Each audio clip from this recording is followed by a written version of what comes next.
This is like my therapy. I'm kind of going through PTSD therapy for weddings.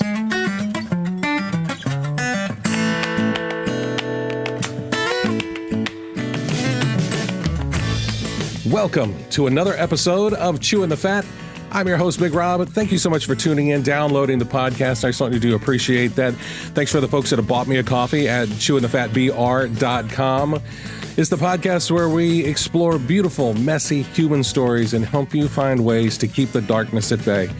I'm excited about my guest that we have on today. He's just down the road from me over here in Columbia, South Carolina. Please welcome Bill Grant. Thank you, man. It's good to be here. I always wanted that crowd sound. I could just hit a button and have crowd sound. That would be fun. Yeah. I mean, I could probably find a thing in my pocket that makes crowd sound. Just whenever you walk around, just walk in the door and the crowd just starts going. Bow, bow, bow. It'd do so much for my self-esteem if I had that. Kind of like having your personal like soundtrack wherever you go around. Yeah, that's right. That'd be awesome. Or they go, ooh, somebody says something you don't like. They go, ooh. Just have like 4 or 5 different sounds as you get going. Bill is a creator, a content creator, a creative mind. He has an agency in Columbia, South Carolina called As Told By Agency. He is a storyteller. I think I saw some of your stories on probably like LinkedIn or something like that. And I was like, wow, this is some pretty cool content. And it's right down the road. I love, anybody that's putting content out there, especially like positive, uplifting, thought-provoking content. I am all about that. So I reached out to Bill and was like, hey, you ever want to be on a podcast? That'd be pretty cool. And he finally was like, fine. I'll be on. You talked me into it. Right. Twist my arm. No, but Bill, how did you get into this? Tell us more about As Told By Agency. Man, it is, this is 19 years I've been making videos. Wow. And I started because my wife was a wedding photographer. And she had a bride that wanted a video for her wedding. This would have been 2002, 1 or 2, something like that. And and so it wasn't, I had no dreams of being a video producer. I had never made videos. I didn't dream of being a movie director when I was a kid or anything like that. My wife said, hey, do you think we could make a video for this bride? And I went to Best Buy and I bought a video camera and I walked around with her all day with it in my hand. And that was it. That was the whole video. I just walked around with whatever action was happening and the video camera. And I dumped it all to a VHS tape and gave it to her. And she loved it. And I was like, this can't be good. Like, this can't be what people do, Right. And so I basically, I got a job with a videography company. I lied to him and told him that I had been shooting weddings for a couple of years, which wasn't exactly true, but couple weddings, couple of years, same thing. He figured it out over the course of time that I didn't know what I was doing. And, but I was eager and I was enthusiastic about it. And I saw it as a vision for me quitting a job I didn't like. And so I, basically got trained up by him and started running his crews for him. And then in 2005, I did my own first wedding by myself. And there was multiple cameras and real audio devices and all that stuff. And basically have just striven to improve since then. That's basically what I'm doing every day is I try to prove that I really know what I'm doing. And so we quit doing weddings. I guess we did weddings up through 2021. Let me think about that. No, we did it through 2022. So we didn't do anything in 2023 and nothing this year. So this is the first 2 years since 2005. We haven't done weddings. Oh, wow. And so, yeah. And I learned so much from wedding videography about how to tell a story in a hostile environment. Wedding is a hostile environment. It's not that the brides or the families or everybody's wonderful. All the families were always, we probably did 400 weddings over the course of that amount of time.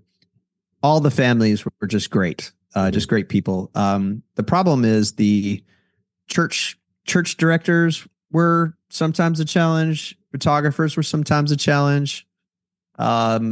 Organist. I had an organist at a Catholic church that was so angry that I had to be in the choir pit for the wedding that he would snip at me at any chance he got. He would snip at me, and he pushed me out of the way a couple of times. Like that was the kind of stuff that we. But I learned how to tell a good story and understand that not only am I talking to the couple of the family that's hired us, but I'm talking to everybody else who might see this in the future, right? So I can tell you, if you think about Netflix, you watch stories about people you don't know all the time, right? And it's because they're telling a relatively universal story, or they're telling a story that you can understand if you've never done an international art heist, or you've never deprogrammed a nuclear weapon. Right. You still understand tension, and you understand trying to get a job done that looks impossible, and all of those things that happen when you're trying to kind of reach people. And so that's what I learned through wedding videography, is just to say, look, the DJ won't give me a sound output from his board because he doesn't trust that I'm not going to mess up his board, because he doesn't know enough about his board to know I'm not going to mess it up. Right. He doesn't trust that I'm a professional and know what I'm doing. Yeah. So I have to get audio from everybody, regardless of whether the DJ will give me a feed or not. The pastor at the church won't wear my mic because he's just being he's just being obstinate. So I got to figure out how do I record what the pastor's saying, even if he won't wear my mic. And so a lot of it is functional. Like just nothing stops us from being able to do our job. Right. But then also we figure out how our clients during all that time, brides and grooms and families, never ever knew there was a problem. They never ever knew we had a challenge. They never ever knew that there was something, because what we wanted to do was the first interaction that they had with us was pleasant.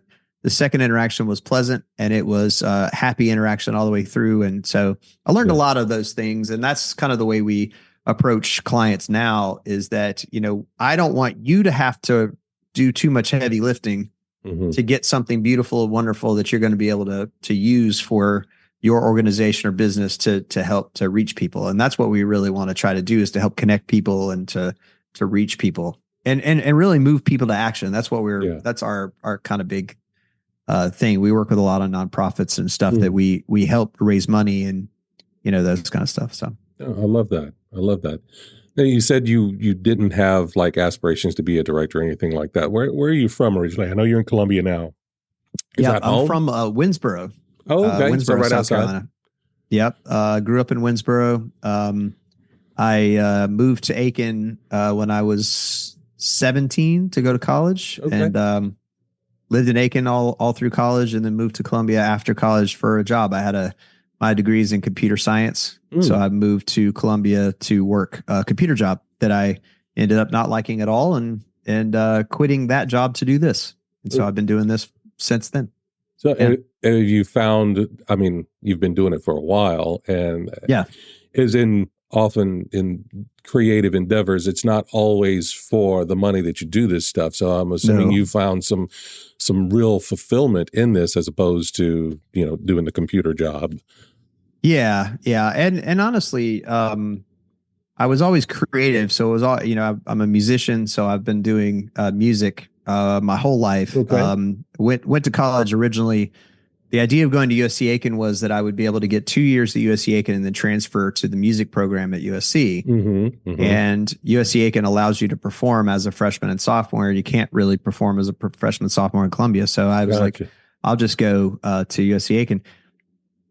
So the computer IT industry was a little bit stifling for me as a creative person. Gotcha. Because I just wasn't able to, kind of get that satisfactory creative push like I got with music. And so when the video thing happened to me, it was so by accident. I mean, I'm telling you, when I took out a Best Buy credit card to buy the camera, and just ended up taking the camera with me everywhere. I started videoing my kids doing stuff. I started videoing family events, and I'd go downtown to a festival or something. I'd take the camera with me. I was like, it just it became something I was obsessed with, and it was a lot of fun.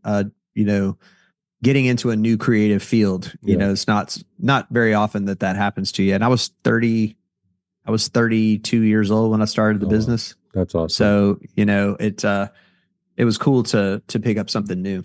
What was your instrument of choice when you were in school? Stuff like I'm primarily a singer. Oh, nice. Okay. I was primarily a singer. I have taken piano playing a little bit more seriously over the last couple of years, and so I've always played piano as well, but have become kind of a half and half piano player and singer. I'm playing with a band on Friday in Columbia, and I'm singing one song, back up on one song, and then keyboard on like four songs or five songs. So like, so it's I've gotten back into it as my company has gotten to the point where I don't have to do everything. Yeah. Or at least do everything for 24 hours. That's right. I can take some time to go have fun and do some music. And so, that's been cool to get back to. But what type of genre is it, if I may ask? Oh, goodness. Well, this Friday is a kind of mixture between punk rock and heavy metal. Nice. And I am the only certified punk rock and heavy metal keyboard player in the state of South Carolina. So, so anytime they need a keyboard player, they call me. And so, no, I was just kidding. I'm just friends with them. So like, it's Bill's here, let's do a keyboard thing, and that's it. So, but I'm playing a Nine Inch Nails song, and I'm playing a Monster Magnet song, and I'm playing playing on a blues song that one of the guys is doing. And then I'm singing a Motley Crue song. Nice. So, wow. It'll be interesting. It's late, man. I'm 50 years old, right? So it's late. It's just going to start at like 11 o'clock. And so, the kids like coming out at 11 o'clock. I do not love it, but whatever it takes to get on stage, I'm good, with it. But yeah, I love that. Yeah. My youngest son, he went to USC and got a music degree. He was a piano player, but he's a jazz pianist. So, so he's played some over in Columbia, like with Mark Rapp and some of those folks. Oh, yeah. I know Mark. There. He's what I call a real piano player. I'm a kind of late night drunk bar piano player. It sometimes it takes that though. Yeah, I mean that's if you want a Billy Joel song, I've got you. But anything else, I have to study for too long to make it work. So that's awesome. Yeah, it's a lot of fun. Very cool. Get to play around. Playing around in your 50s is an important thing. You're so serious for so long. So, yeah. Being able to do something just for fun. Exactly. And it's one of those things, because we'll be 52 this year, I think. Yeah. Yeah. It's those things that not to be morose, but you're like, there's more years behind me than there are ahead of me. Sure. Let me live them. Let me spend them well while I can still semi get out of the bed without, having to crawl to the bathroom or whatever. So absolutely. And the funny part about being a musician right now in 2024 is that it's such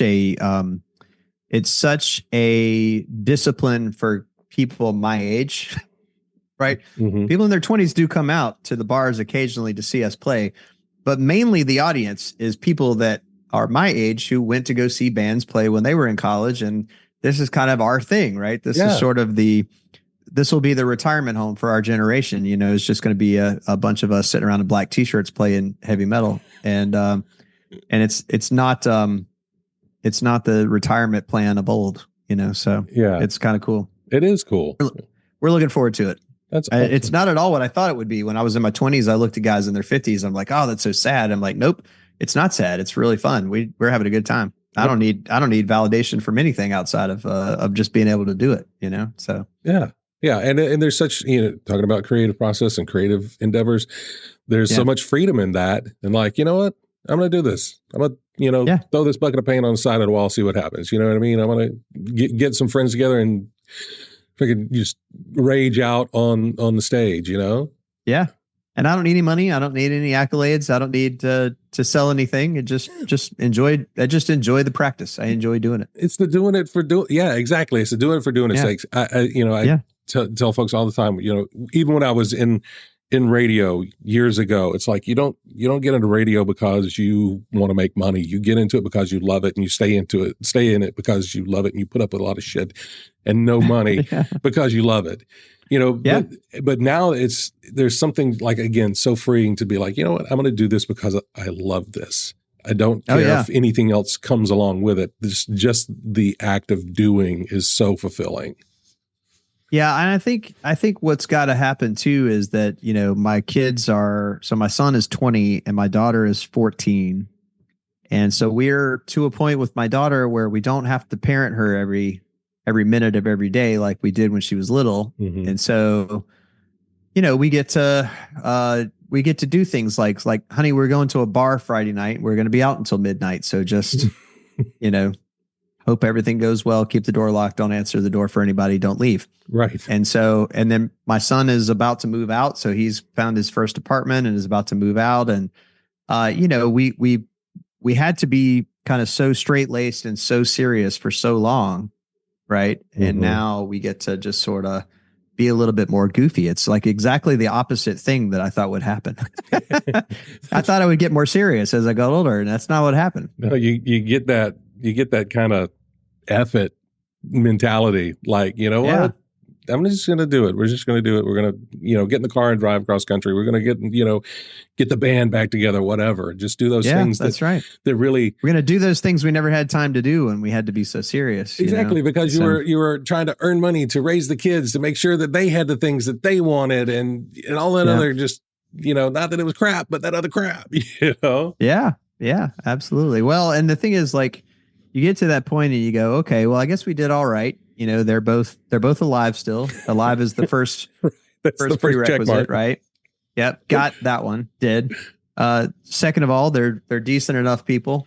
You know, they got their flaws, but they're decent enough people. Mm-hmm. Number 3, you know, my son's moving out on his own. He's supporting himself. He's buying all his own stuff. He bought his own car. All that, you know, all of those things. You just go, okay, you know, I like sort of, you know.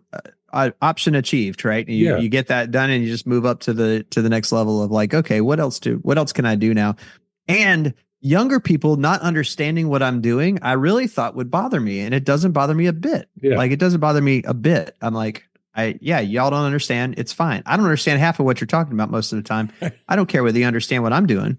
Right. And so, it's been interesting. No, I love that. I love that for you and that discovery that you've had and that ability to be able to just do something that just brings you so much light and just kind of sets you on fire inside. Yeah, that's cool.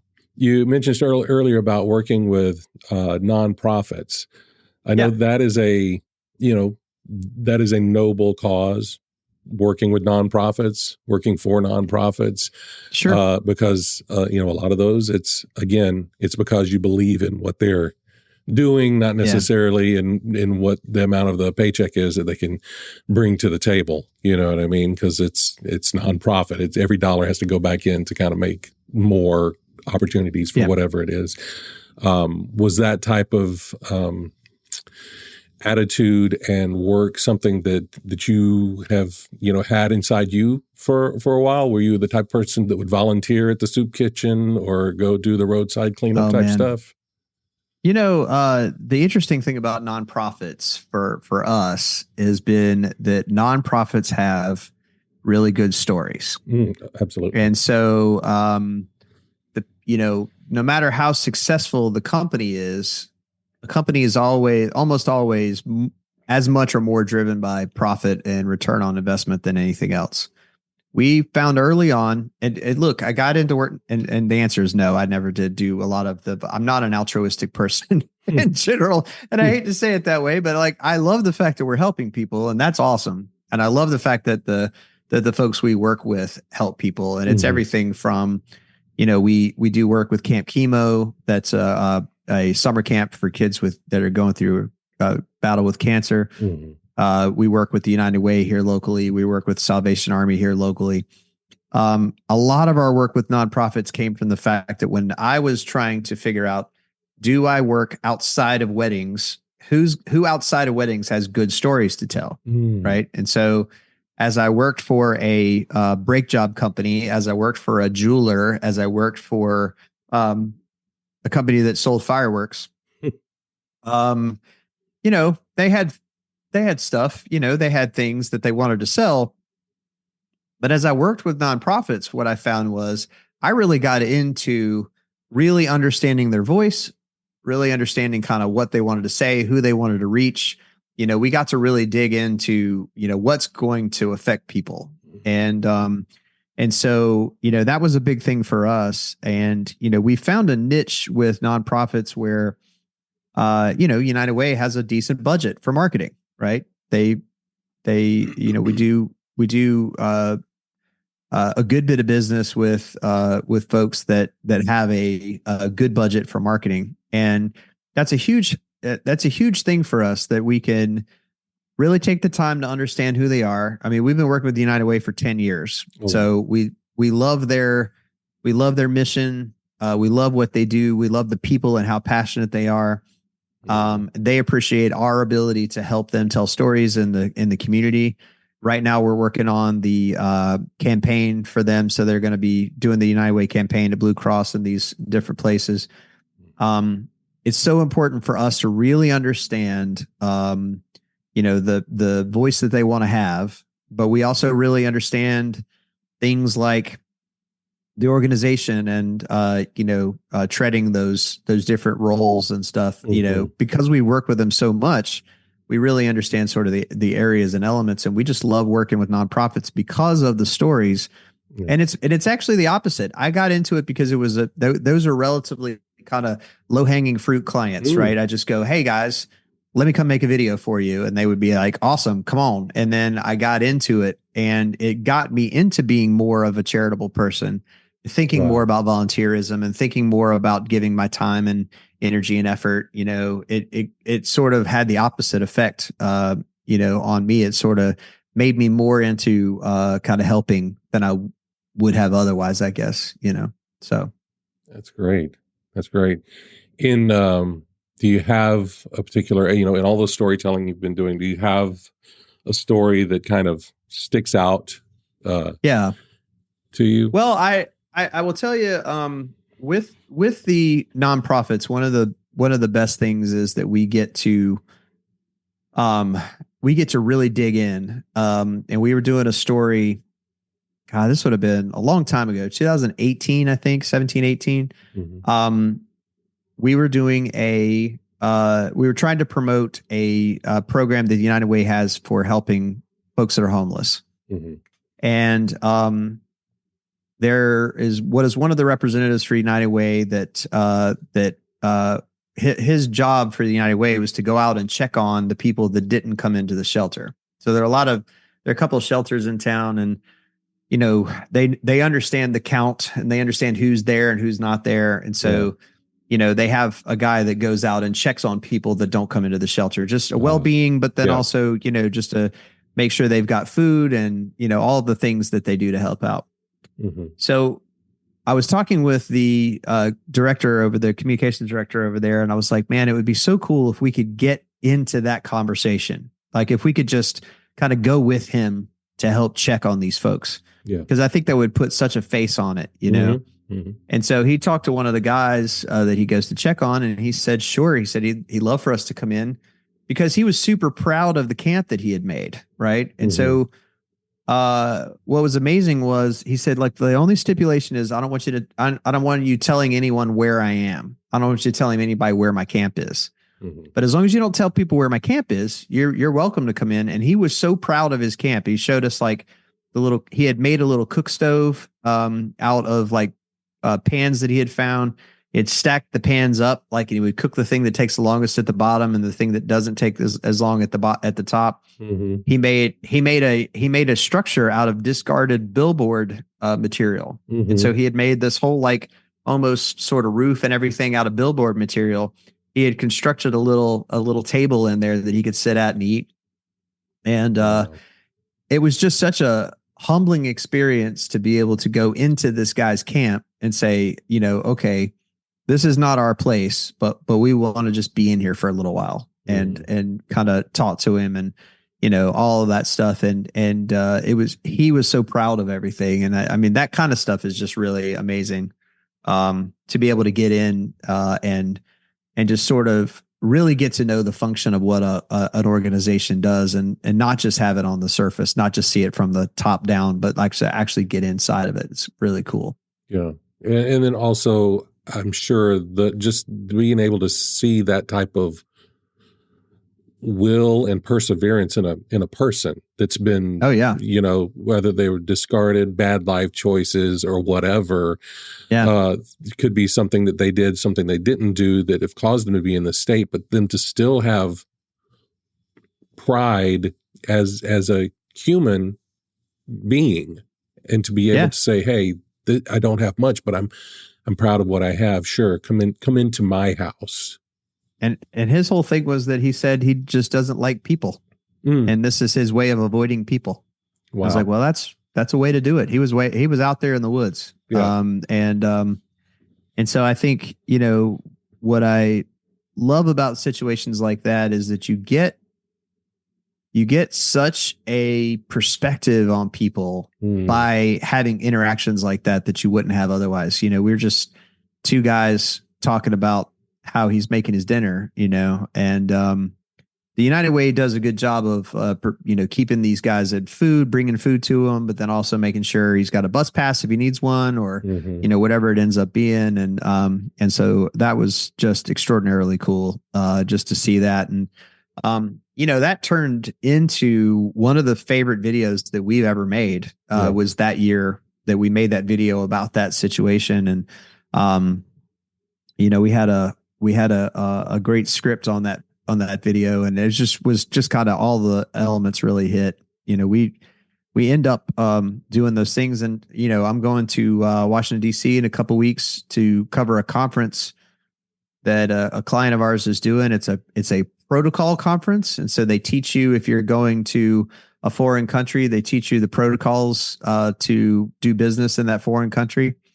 I never knew this was even a thing. So it turns out that they have offices all over the world, and Dubai and China and Thailand and all this stuff. And if you're going to do business in Japan, you need to understand what the customs are and how to be perceived well and all that kind of stuff. And it's just kind of cool, to get into that kind of stuff, to really learn sort of what those folks do and just what people are capable of. It's pretty interesting stuff. That's awesome. On the other side of the coin, as a video producer, videographer, oftentimes there are things that go awry on a shoot. Do you have a favorite WTF type moment that comes to mind that you remember, and now you can laugh at it? I have so many of those from the wedding days, because weddings are, guerrilla warfare. I mean, weddings are just, there's nothing can really be planned. It's just, the thrill of it is, can I roll in here with as much stuff as I can carry and get something that's going to be meaningful to people, right? So the biggest challenge on weddings was always audio. It was always audio, and audio was, is less of nowadays, but is always a fickle mistress. And so I would put a recorder on the pastor. I would put a recorder on the groom. I would put a recorder on the sound system itself, if they had a sound system. If there was a quartet or somebody playing music, I'd put a recorder on the quartet. I'd have 4 or 5 pieces of audio going on all at the same time. And a lot of it was that if one failed, I had the other one to pick it up, right? And then I would have the third one to pick up if the second one failed. Right. So I had a wedding. I won't even say where it was, because I don't even want anyone to know kind of what this was, because I don't think they were ever aware that it was ever this bad. But the groom's mic failed 2 minutes into the ceremony. I mean, literally, you hear on the recording, He's talking to mom. He walks out, and then it just goes black. And I don't have any idea what happened. I don't know what happened. Doesn't really matter now. But it just went flatline. Mm-hmm. So now I've got the pastor's mic. It's pouring down rain. We're standing under a tent. So the bride and groom are 4 or 5 feet away from the pastor, and it's pouring down rain, which is an impossible audio situation. Mm-hmm. The sound system failed. The sound system just didn't work. So they just didn't end up using it. So I didn't get any recording through the sound system. And then I had a recorder on the quartet that was playing. And when the quartet got up after the ceremony, they kicked my recorder across the room and knocked the memory card out and the batteries out. And so nothing got recorded. Wow. And then I went to the reception, and I had a relatively new person shooting with me. I told her to go check the recorder, make sure it's rolling before the speeches start. And what she did was she took a recording recorder and she stopped it, because she just hit the button. She just went over and hit the button. She didn't check it necessarily. She thought checking it meant go hit the button. She went and hit the button, which stopped it from recording. So we got no recording of the speeches. So this whole thing, we're supposed to make this 4-minute film. By the way, one of our most popular films that year. And it ended up like we got 8 or 10 referrals from that couple alone. Wow. And that was always our indicator as to whether we did a good job. Do we get referrals from the but we had one audio source out of the 5 audio sources that I had for that day. We had one audio source, and that was the pastor's mic in the rain, 5 feet from the bride and groom. So like when it came down to vows, we just got next to nothing. And, but a lot of magical things happened on that wedding day. The groom, was a 6 foot tall, burly dude with a long beard. And he broke down crying when she walked into the ceremony. I mean, he just started weeping like a baby, red faced. He's wiping his cheeks. Like she walked in, her dad had an umbrella over her head. The umbrella was kind of translucent and everything just like hit exactly right. And I'm telling you, if I had good audio, that would have been, but you don't sometimes, and so we just had to make the best of it. So we got the things the pastor said, welcome, and it's good to have y'all here. And do you do this? And do you do this? And that was it. And so, we just kind of made the best out of it. But that's, what we learned from weddings is like, okay, if things go wrong, what do you do? If things go wrong, do you call them up the day after and go, listen, you guys, right? Audio. And that was the other thing. I could call a bride and groom all day long and say, listen, we had 5 sources of audio and 4 of them failed. So they go, oh no, you got no audio from our wedding? And I'll go, no, no, we got some. It's just not as good as we wanted it to be. Right. It's there. You can hear everybody. It's just not as good as you wanted to be. And they're like, why are you even calling me about this? Right. Because they don't know.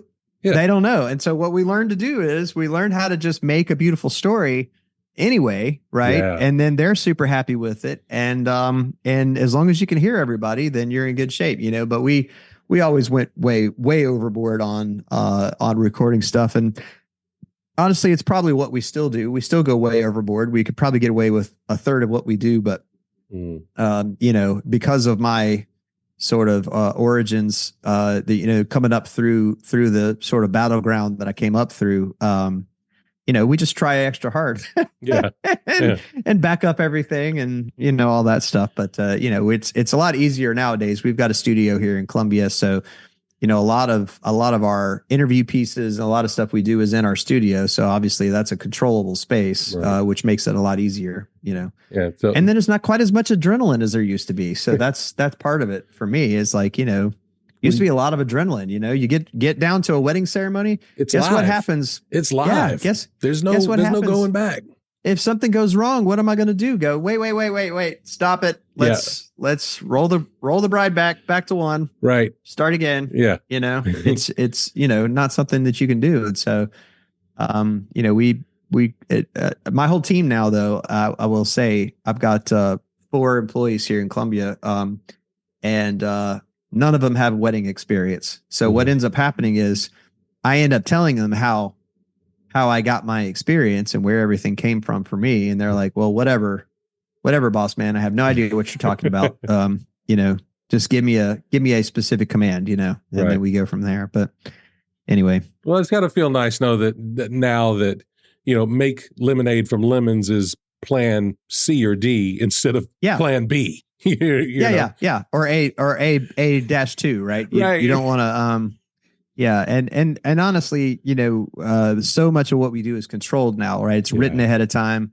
What we do is planned by us, and the client is very forgiving of everything because it's all for us, and it's kind of it's cool to have that.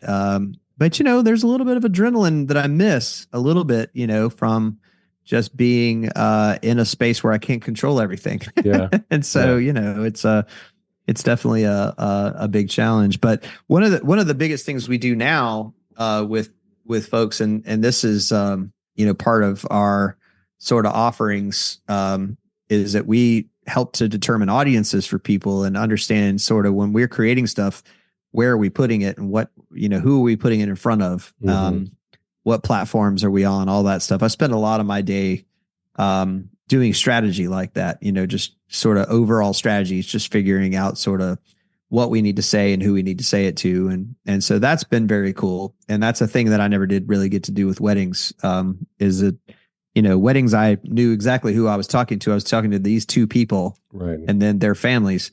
Now, I did have one time where, and I guess this has ended up turning all about weddings, Rob. I don't have any idea why. This is like my therapy. I'm kind of going through PTSD therapy for weddings. I had a mother of the bride who told me that there wasn't enough of her in the video. She actually called me and she's like, look, the video you gave me is good for my daughter and her husband, but I'm not in this enough. And she was being serious. She was like, I paid for everything, and I think that I need to be in it more. Wow. And I was like, well, so I was like, okay, well, let me think about what to do. And what I did was I had my editor. I was working with an editor at the time. He never understood why I did this, but I said, I want you to recut this with mom in it more. And we gave that to mom. We let the bride and groom keep the original one we did. We gave mom a mom supercut. Yeah. And she was happy. And she called me back. She's like, oh my God, I can't believe you did that. Thank you so much. And I was like, yeah, no worries. And, but it's how you learn about customer service is you have to end up dealing with people who are, you go, okay, well, I've never had this request before. So let me see if I can figure out what to do, Yep. And so I can still pass that on to my employees now, even though they haven't been through those situations. We can, they very rarely understand how far above and beyond I go to make sure that things are done to people, make people happy with things. But it all comes from that, really. It just comes from, understanding how to make people happy in the long run, So I'm trying to accomplish that. But I love the strategy stuff now, and that's kind of where I get a lot of my creativity is sort of understanding how to reach people and understanding how to connect people. I love that. So, Bill, what's bringing you joy right now? Oh man, well, I will say there's a couple things. One of the things is I love going and producing content to a point that I don't know how it's going to turn out. And then I hand it to one of my editors, and they were either there with us shooting or they weren't, but I'll give them a brief, and then they turn it into something beautiful. Yeah. And I go, whoa, like I did not expect it to be that good. That's very cool. It's magic, right? When I can just hand this to them and I go, I don't know how this is going to turn out. We had this little thing, we had that little thing, but do your best. And they turn it into something amazing. And I go, yeah, that's so cool. I love that part. The other thing is I have a person working for me now who came to me as a graduate from the university. She had her media arts degree, but had no experience and hadn't really ever done anything like this. And she kind of came to me a little bit into her employee, and she was like, listen, I wanted to be more helpful. I want to be able to do this stuff. And I was like, okay, well, let's put you on a course to do this stuff. Right. And so I just worked with her, started giving her projects, started letting her do stuff, started letting her get her hands dirty. And, here we are, what is this, 18 months later, and she's one of my most valuable people. She's awesome. She's solid as a rock. I love to see that transformation. I love to see that confidence come up in people where she's telling me what she wants to do now rather than the other way around. And, I think that kind of thing can be really, really powerful, especially from my position where, I am trying to get to a point where I'm not handling the camera every time it goes on. I'm trying to make sure that my people are empowered to do cool stuff. And I love seeing that sort of growth with people. That's been a lot of fun to be able to kind of bring people up in that way. All right, Bill, this is the second segment of the show. This is a segment where we talk more about your mental health journey. I definitely believe that as someone who personally suffers from anxiety and depression and things like that depression wants to tell you you're alone. And the more we talk about it, the more we take that power away from that. When you realize you're not alone, that there are a lot of people that go through the same type of things, whether it be a diagnosed depression or you just want to stand in the hot water of the shower for a couple hours, we all kind of have those days. So for you, how do you keep the darkness at bay? Oh boy. Well, my darkness, as what I consider to be a mature adult, my darkness is so much of anxiety, right? Not as much depression as it was in my 20s. I had that in my 20s.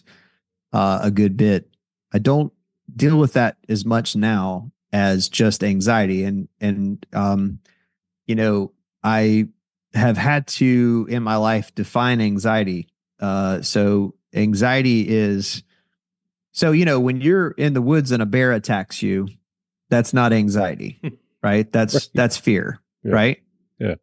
But if you don't go in the woods because you're worried about a bear attacking you, that's anxiety, right?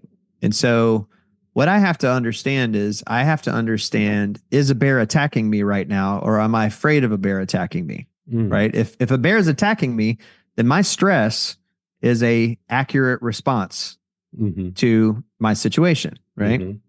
So if I have any kind of client emergency, if I have any kind of employee emergency, any of that stuff, the stress is a response to the situation. Anxiety is worried about what might happen, right? And not doing something because I'm worried about what might happen. And so I had to work on that stuff. A lot of what I study right now is things like neuroscience and the idea that, like, for instance, anxiety is a response to caring about things. The only way to get rid of anxiety in your life is to not care about anything. So if you have children, if you have a wife, if you have a house, if you have possessions, if you have a company or a job, you're going to have anxiety around whether those things go well. And anxiety is the interest in them going well. Now, the way I handle it, so to answer the question you asked me, the way I handle it is activity.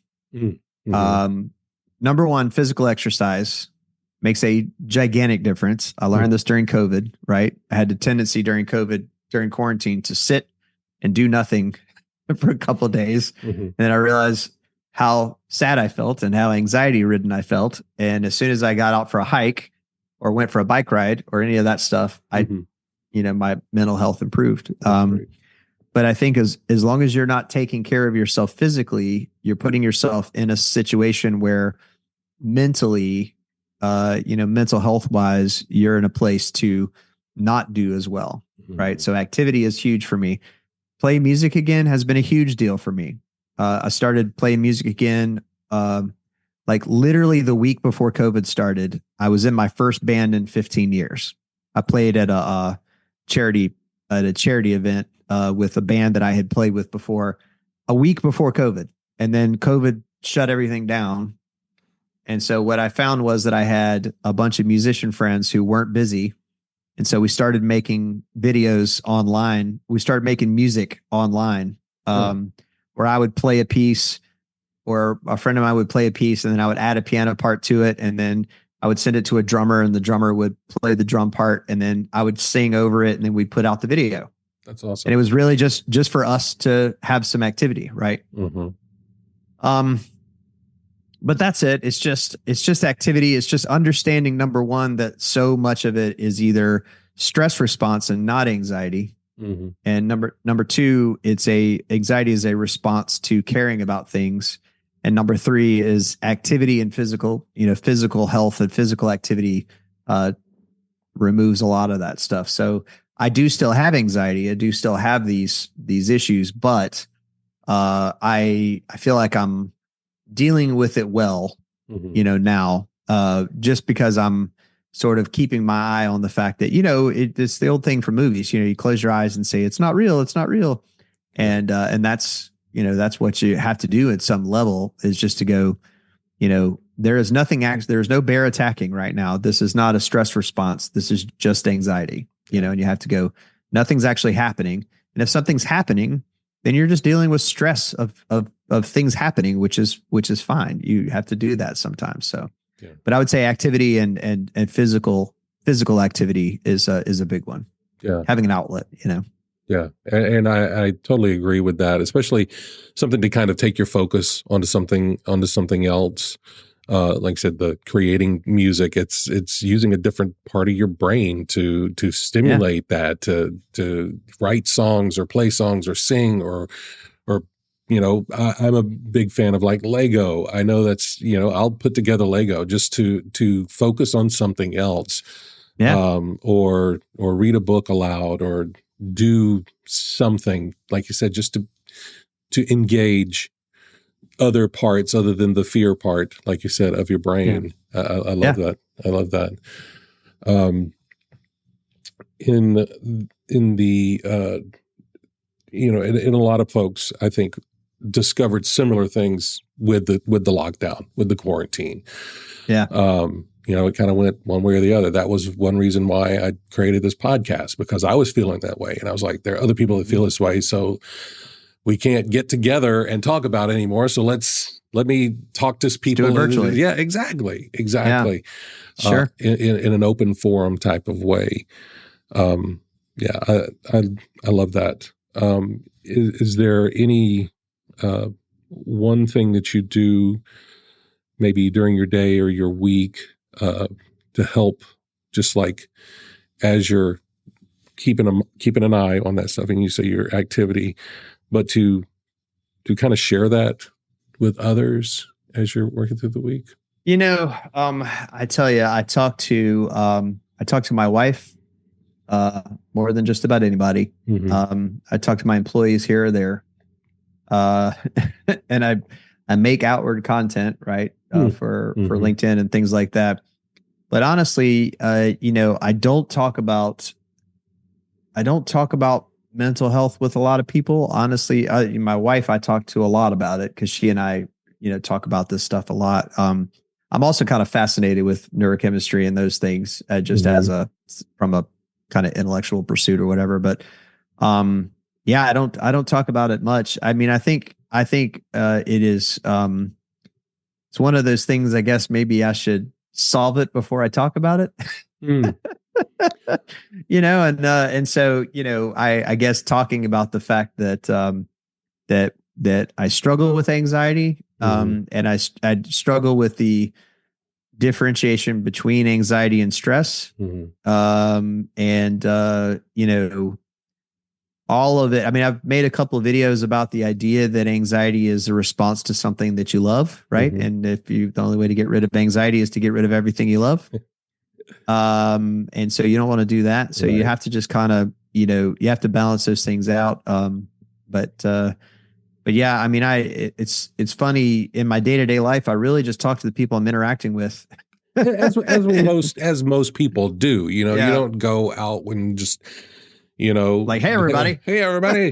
I'm having a anxiety attack. Just wanted to let you know. Yeah. I mean, but I feel like now, that we all kind of have that shared trauma of the quarantine and lockdown, that I feel like it's easier to have those conversations.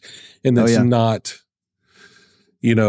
completely outside the norm to maybe even, bring up that type of stuff with someone you may not have normally. Now, you're not going to go to a restaurant and, when the waiter says, how are you doing tonight? Well, it's like I had a panic attack and I'm sweating down my back right now. It's like, you're not, could I get the cheese fries? Yeah, exactly.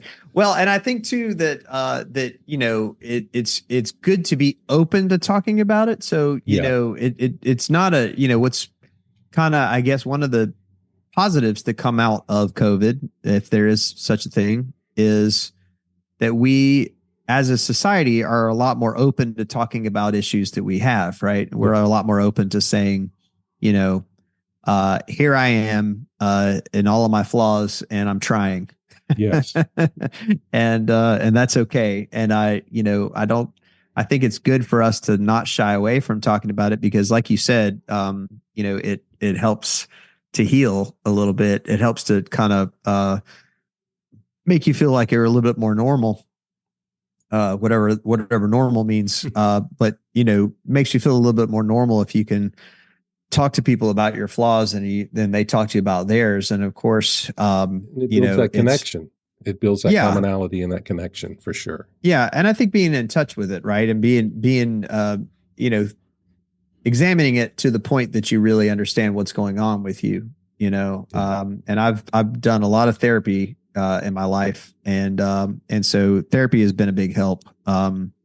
Just having a sort of therapist. My therapist turns into a business advisor a lot because my business creates a lot of my anxiety, right? Mm-hmm. But I don't know if you noticed, I signed up for this, right? I could go get a job.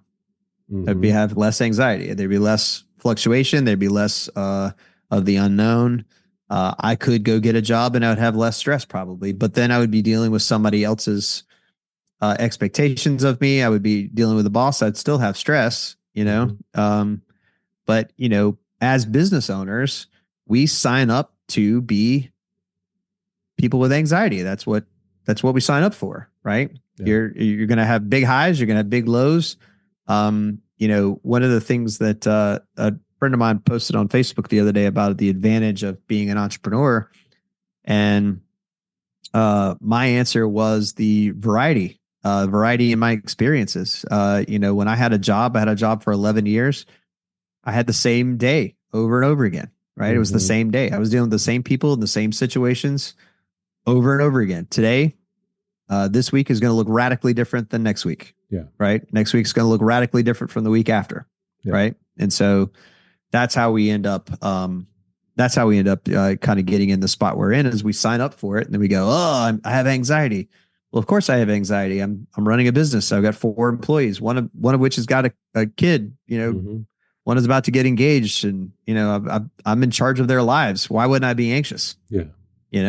So I love that. It's easy to justify if it's easy to justify if you look at it that way, I think. Yeah. Because you care about it. You care about, as you said, if you're anxious, it's because you care about something and you care about this business that you've created, this life that you've created for yourself, and this life you're creating as opportunity for your employees and stuff too.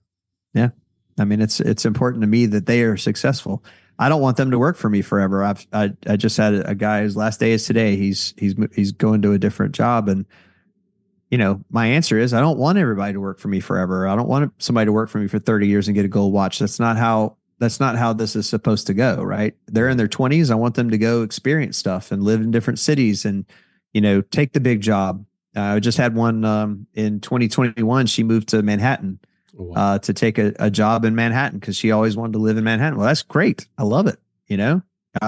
Sad for us, but I'm happy for her. And so I think that kind of stuff is important to keep perspective on.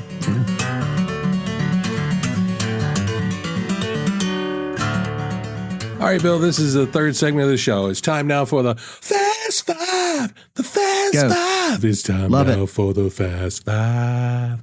Fast Five. Sorry, I have to do the whole I love theme that song. you have a theme song. That's great.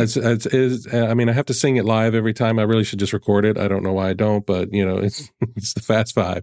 It's You powered should by. just find some musicians and let's make a I wish like I knew. 80s. I wish I knew a Let's make punk an rock, musician, singer, or something like that. Unfortunately, I don't. So make an 80s adventure movie soundtrack version of that, just so you can get it going. absolutely, Yeah, absolutely, I love it.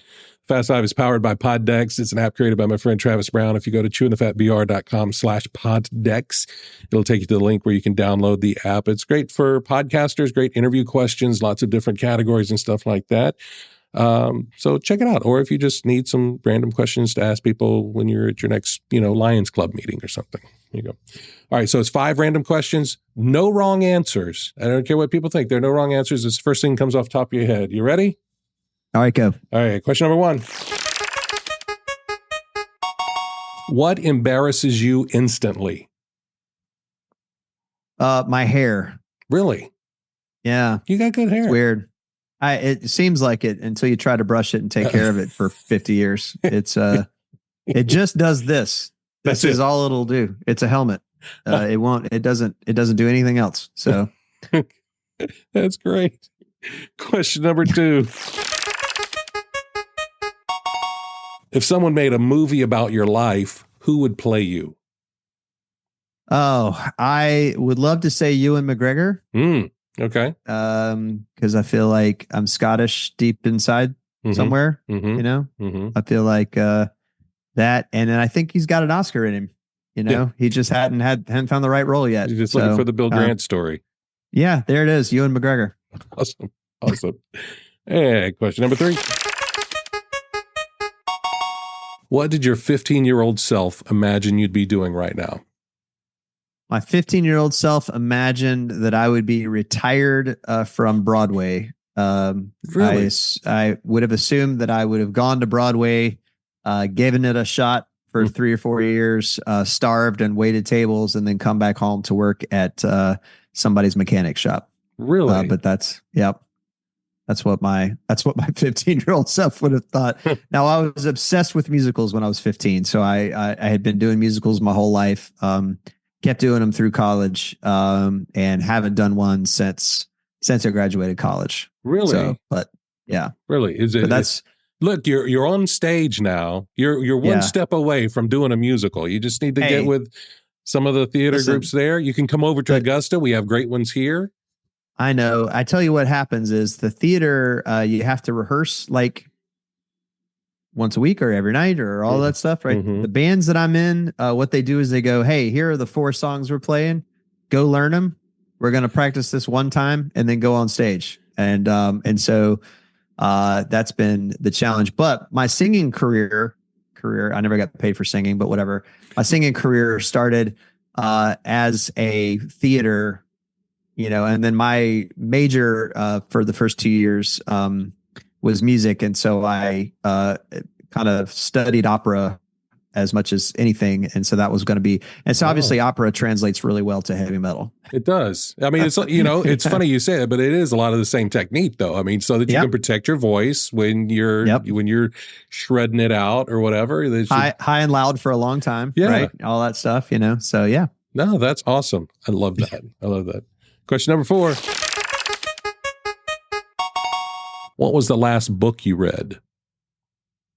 The last book I read is called Never Lose a Client Again. I have to look up the author, Phil something or other. It was awesome. But it was about customer service and really kind of understanding that you lose clients because you don't take care of people. And currently I'm reading Jurassic Park. So what I end up doing is I go 2 business books and then a novel. Okay. So 2 business books and a novel. And then I'm going to probably get into Gary Vaynerchuk's day trading attention next. Okay. So I love that. I love that. All right. Question number 5. Oh, it's a classic. Toilet paper, over or under? Okay. So my wife and I disagree about this, which is a tough thing to have in the house.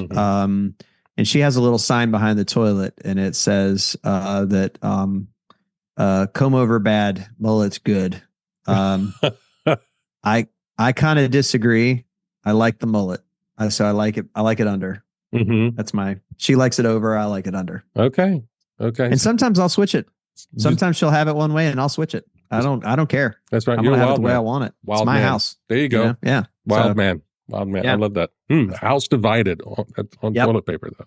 Yep, it's important. That is important. That is important. All right. Well, Bill, that's our fifth question. That's the Fast Five, and that's the show as well. Thank you so much for being here. Yeah, of course, Rob. Thank you so much. I appreciate the invite, man. And we'll talk soon. Absolutely. This has been great. If folks want to keep up with you though, what's one of the best ways they can do that and everything that you've got going on? Well, LinkedIn. So Bill Grant on LinkedIn. That's my primary outlet. And then As Told by Agency on all the socials: Facebook, Instagram, TikTok. We're at As Told by Agency. Awesome. Well, I'll make sure to put the links to that in the show notes as well. Bill, I wish you nothing but success with everything that you've got going on. And again, I hope we'll talk to you again soon. All right. Thanks, Rob. Awesome. And if you would like to support this podcast, I'd appreciate it if you bought me a coffee at chewingthefatbr.com. But until next time, I look forward to the chance we have to sit a spell and chew the fat.